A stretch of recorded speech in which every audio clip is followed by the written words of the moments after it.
लोगों को मैंने योगदान बता दिया कि कितना बड़ा योगदान है उनका गरीबों में आवाज पैदा करने का। तो मैं मांग करता हूं सरकार से कि संत रामवीर प्रजापति जी को वो भारत रत्न दे, बाबू जगदेव प्रसाद कुशवाहा को वो भारत रत्न दे, और जनरल कर्पूरी ठाकुर को भी हमारी पार्टी के बड़े नेता ने इसकी मुहिम भी सबसे पहले हमें चलाने का काम किया था। वो तो चुनाव के समय उनको लगा कि ये पिछड़े वर्ग की वोट ले लो, इसलिए उन्होंने भारत रत्न दिया। वरना आप याद करो इसी लोकतंत्र की वजह से जनरल कर्पूरी ठाकुर मुख्यमंत्री बने, और जब ये मुख्यमंत्री बने तो जाति के आधार पर हमें अपमान करने वाले लोगों ने क्या कहा कि कर्पूरी छोड़ कुर्सी है, चल कर्पूरी छोड़ कुर्सी पकड़ उस्तरा और जाओ जाके हजाम बना। आप ये बताओ कब तक हम इसलिए देश में हजाम बनाएंगे, कब तक इस देश में हम लोग मिट्टी के घर बनाएंगे? हम तो खुद मिट्टी बन गए हैं, जिसको जब चाहे जो सरकार लाठियों से पीट देती है और हमारे शरीर की हड्डियां तोड़ के हम पे राज करती है। हमें सोचना पड़ेगा ये शरीर।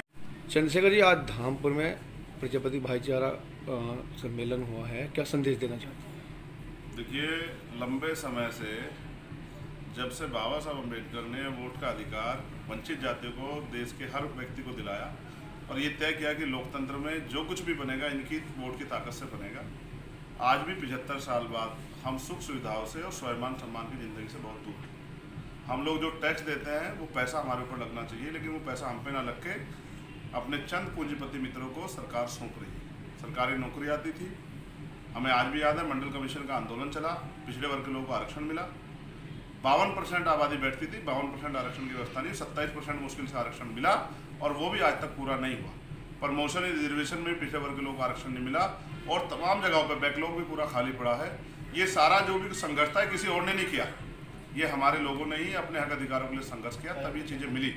और आज जिस तरह से जब सरकारी सिस्टम को अपने पूंजीपति मित्रों को कोड़ियों के भाव सरकार बेच रही है, तो कल दलित पिछड़े वर्ग के बच्चे नौकरी कहाँ से करेंगे? नौकरी नहीं प्राप्त करेंगे तो उनकी आर्थिक स्थिति में कैसे बदलाव होगा? मेहनत मजदूरी हम लोग तब से करते आ रहे हैं, अब तक बहुत बड़ा बदलाव नहीं है। आज भी पक्के मकान हमारे नहीं बन पाए हैं। इस देश में जो अति पिछड़ी वर्ग की जातियाँ हैं, वंचित वर्ग की जातियाँ हैं, दलित समाज की जातियाँ, वो भी सुख सुविधा और स्वाभिमान सम्मान के जीवन का अधिकार रखती है। ये उनको नहीं मिल रहा है।